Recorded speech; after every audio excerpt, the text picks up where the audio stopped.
Tapi asa nyimpen melalui tebali. Tak aya kieu di dieu teh. Sareng putra teh angin meni. Ageuna. Saya berharap tim reaksi cepat bencana Dinas Perkim ini sesuai dengan namanya harus bereaksi cepat dan harus melibatkan semua unsur yang ada di Dinas Perkim untuk turun langsung ke lapangan melihat langsung.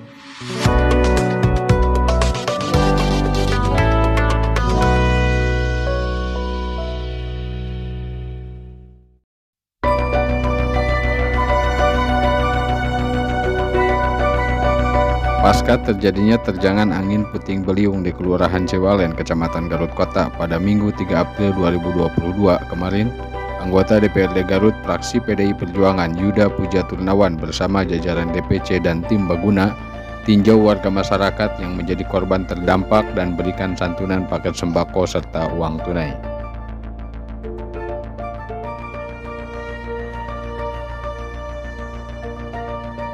Didampingi Lurah Ciwalen Cecep Nurdiansah dan Camat Garut Kota Teten Sundara, Yuda langsung meninjau beberapa warga yang atap rumahnya ambruk yang sangat parah. Di antaranya, ia berkunjung ke Ibu Piah, seorang lansia 70 tahun warga RT 2 RW 11 yang atap rumahnya hancur berantakan.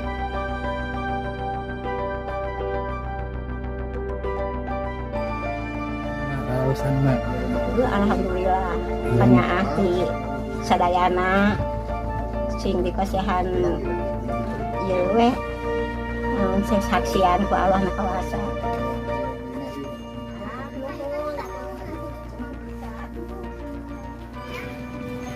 Yuda juga melanjutkan peninjauannya kepada warga RT 3 RW 10 atas nama Sumiati yang sama menjadi korban angin puting beliung.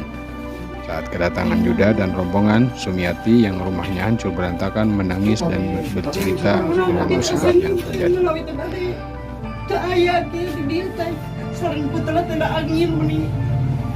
Ageuna. Ini pas angin agung ibu di Abi teh teu ngeuh ieu. Teu aya. Oh di luar. Menuju di dieu nganuju ada ngan teu ngeuh ieu tos ngagubrah. Makanya asa langsung ageung gitu asa Di bumi nuju aya saha Bu? sareng putra we duaan. Sareng putra. Aya nu meser eta we duaan murang kali jajanan gitu. Alhamdulillahirabbil alamin. Ya Allah ya Rabbi Gusti singgal kagentosan deui sehat anu masihanana sadayana. Kahoyong ibu kapayuna kumaha Bu? Dibangun deui Bangunan ieu rusak. Da ayeuna abdi teu gaduh kanggo ngabangunna nya. Mudah-mudahan sagaraya milikna di pemerintah di dewan-dewan katanya bapak-bapak mudah-mudahan nya sagaraya milik. Tadi saya melihat untuk khusus Ciwalen memang kalau dari pemberitaan kan 131 rumah tapi sepertinya tidak sebanyak itu. Barusan saya lihat yang parah dulu, memang belum semua saya lihat. Tadi Ibu Ipa dengan Ibu Sumiati ya yang memang sangat parah kerusakannya akibat dari angin puting beliung kemarin, jadi yang hari Minggu ya tanggal 3 April. Nah baru saya keliling dengan Pak Camat, Pak Teten dengan Pak Lurah Cecep, Lurah Ciwalen. Nah harapan saya juga begini, pertama saya ingin tim reaksi cepat bencana yang dilantik Bupati Garut ya ketika peresmian rumah relokasi untuk warga Cipater Babakan Kaung, kalau masalah itu dilantik di sana. Ada banyak dari Perkim itu cepat tanggap juga, cepat tanggap. Yang saya lihat ke lapangan berdasarkan laporan dari Lurah hanya penghuni PPD Perkim, sedangkan asesmen rumah itu kan bukan hanya Ciwalen saja dari sekian RW yang diberitakan 100 rumah membutuhkan asesmen banyak orang. Tentunya saya berharap tim reaksi cepat bencana Dinas Perkim ini sesuai dengan namanya harus bereaksi cepat dan harus melibatkan semua unsur yang ada di Dinas Perkim untuk turun langsung ke lapangan melihat langsung. Kita tidak mau juga kejadian kejadian yang Karang Tengah, Kecamatan Karang Tengah itu kan ada beberapa rumah yang tidak diusulkan karena asesmennya tidak komprehensif seperti itu. Nah harapan saya juga yang kedua mungkin biasanya kan yang langsung ke lapangan itu kan BPBD ya, BPBD itu langsung ke lapangan. Saya pernah berbarengan ketika Sukanegara ada rumah jebol karena longsor, jam 11 malam bersama BPBD sampai ke jam 2 dini hari. Harapan saya juga ada alokasi anggaran yang memadai untuk BPBD karena mereka kasihan ke lapangan tanpa dibekali logistik, juga kasihan ke mereka. Justru mereka akan, yang kasihannya akan ditertawakan oleh atau akan diejek takutnya ya oleh masyarakat ketika mereka datang asesmen tidak bantuan awal, tidak dibekali lah seperti itu.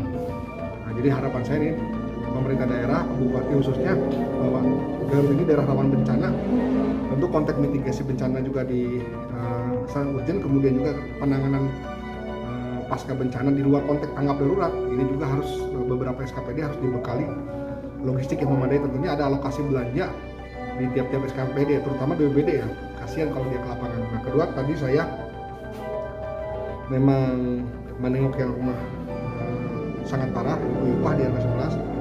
Tadi saya memberikan santunan uang tunai dan bingkisan sembako sama ke Ibu Sumiati juga. Kemudian ada 7 rumah yang lain yang katanya terdampak, saya juga berikan sejumlah uang tunai dan bingkisan sembako. Nah, tentunya harapan saya ketika keterbatasan anggaran pemerintah daerah, Pak Muda ini bisa komunikasi intensif dengan lembaga pengumpul dana umat seperti Basnas atau lembaga amil zakat lainnya, kemudian juga seperti BUMD, BUMN, misalnya kita berbicara, tapi bisa misalnya BGB atau beberapa BUMN juga ada kan di Kabupaten Garut. Ini bisa dikomunikasikan untuk kemudian bisa ada semacam bantuan secara langsung lah kepada yang terdampak. Tapi memang tentunya ini membutuhkan komitmen semua pihak, bukan hanya pemerintah daerah, tapi berbagai elemen untuk lebih peduli, apalagi ini di masa bulan Ramadan yang kerja mereka harus usul ibadah, harus menyiapkan sahur, buka, ternyata mendapatkan bencana. Tentu ini membutuhkan perhatian semua pihak. Harapan saya semua pihak bisa tergerak. ASN juga melalui dana korpri bisa dialokasikan untuk para yang terdampak, karena bukan hanya di Ciwalem, tapi di beberapa daerah lain juga terjadi. Dan tentu di masa-masa selanjutnya harapan kita tidak terjadi. Kalaupun terjadi, semua sumber daya bisa digerakkan seperti dana korpri atau yang lainnya untuk kepentingan bantuan langsung kepada yang terdampak bencana.